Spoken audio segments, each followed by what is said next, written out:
Welcome, friends. I am Harshad Parekh, inviting you to listen to my spontaneous writings on topics related to psychology, philosophy, religion, spirituality, education, and nature. This is a collection of short writings written at different times and at different places.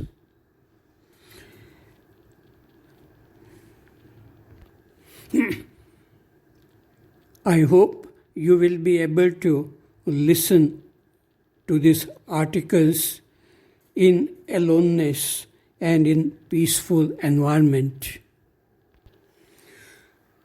Article number 11 is about death of children. This is what I have written. Many years ago, I was walking alone on a railway track, trying to test the ability to balance myself on a single narrow track. The railway track passed through Waterloo Park in Canada. The park had many maple trees, a lake with ducks, and a zoo with rare birds and animals. It was the beginning of spring. Trees were sprouting with new, delicate leaves, and the snow was melting. It was a cool but bright sunny morning with blue sky and isolated white clouds. While walking on the railway track, I saw a little bird dead between the two tracks. I felt sorry for the bird. It died at such a young age. It would not enjoy the beauty of spring and summer. But do not many children die too at a young age? Some of them die at birth due to genetic diseases. Some die due to malnutrition or starvation. Some are abused by society. Some start begging. They cannot afford the luxury of education. Some start working as laborers. Even some children of rich people who go to good schools die in creativity. They get bored studying many subjects, worrying about examinations and marks.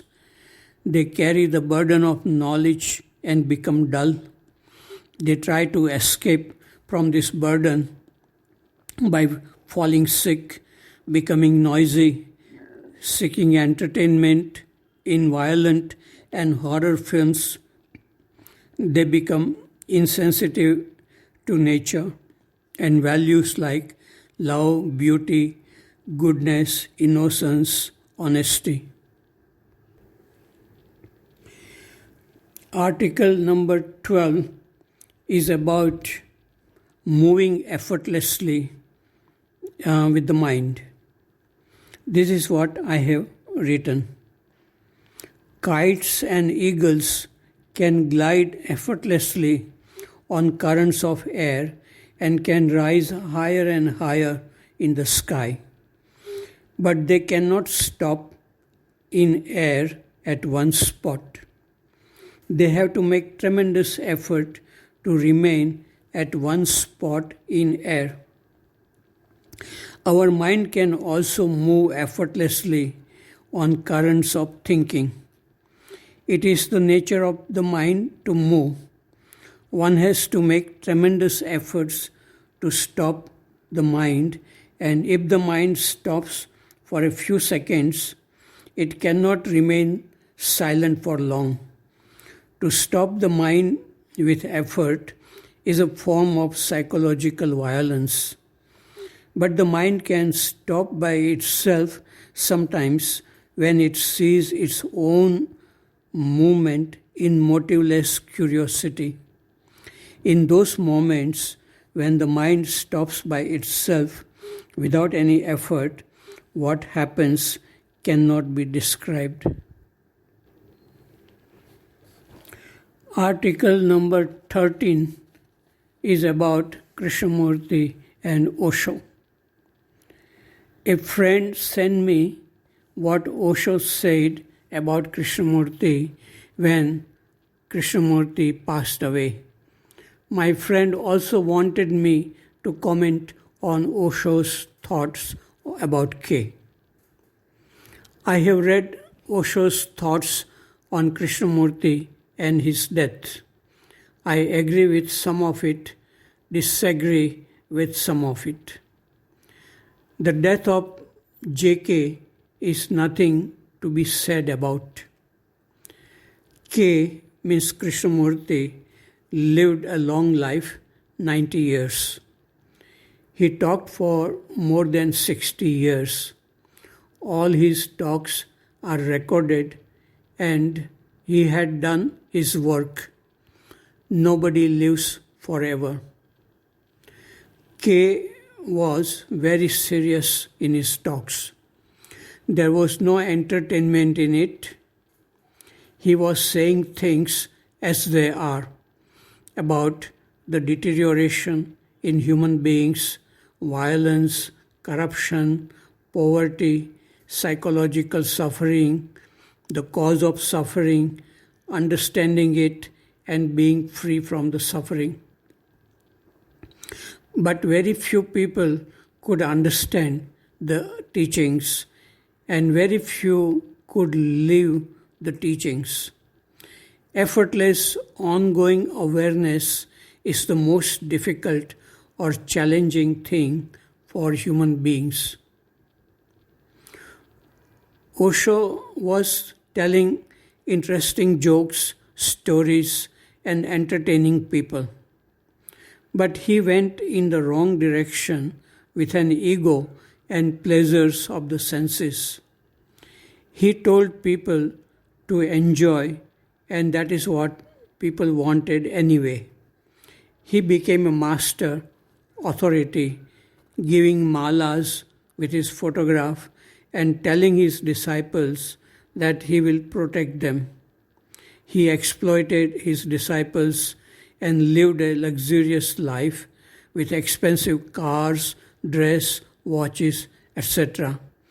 He became a showman. That was his downfall. People are not interested in looking within. It is disturbing. K talked about looking within. K was against traditional religions. K was not understood. K never mentioned Osho in his public talks. K did not like what Osho was doing, exploiting disciples and becoming an authority. Osho had high regard for K. Sometimes K said that Osho had attended some of his talks. Osho is correct in saying that Krishnamurti's teachings only appealed to the heads of his listeners. People repeated his words without having the direct perception. Osho is correct in saying that Krishnamurti was a mystic and a philosopher. But K did not like to talk about mysticism. K could heal people and even magnetize jewels. He had contact with invisible beings, etc. Many Osho disciples are making bad jokes about Osho. They are disillusioned by Osho. But some were helped too. The same thing about Krishnamurti. Most of the people Krishnamurti selected were not free from corruption. Some became depressed too in the end.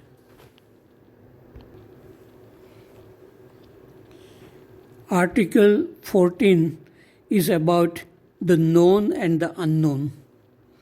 This is what I have written. A cow tied to a rope and a pole can move only in a small area determined by the length of the rope. It cannot go beyond the circle created by the length of the rope. Our mind is also like a cow tied to the known words, thoughts, and experiences. It feels secure in the limited area of the known.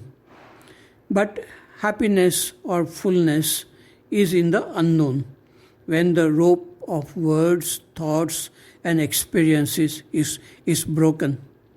Sages live and refresh themselves in the unknown. Article number 15 is about truth. This is what I have written. Any verbal statement about truth is not truth.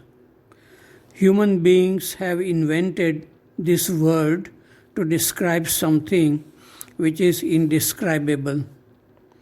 Those who have experienced this thing called truth use their own words and descriptions while communicating with people.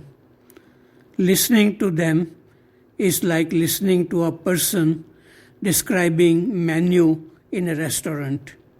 This will not satisfy a person who is hungry. To experience or feel this thing called truth, one must take a journey within oneself, come in direct touch with ongoing thoughts and feelings in the present moment, and be free from all negativity like fear, anger, jealousy, conflicts, etc. When the mind becomes clear and filled with light, one may feel love and beauty which do not fade with time. Then such a person may speak or write with clarity and authenticity. But even then, his words are not to be taken as truth. It is his peculiar way of expressing something which is indescribable. Article number 16 is about spiritual journey. And this is what I have written. All is Lost is an interesting film made in 2013 with only one actor and with very few words. It is about the solo journey of a man through sea in his boat and how he survives after his boat is damaged and all his intelligent efforts fail. Only when all he had is lost, by chance he survives. This is also true for spiritual journey. As long as we continue to possess many things we have gathered, including intellect, we cannot find the way. We can be saved only when everything is given up, including knowledge and ignorance.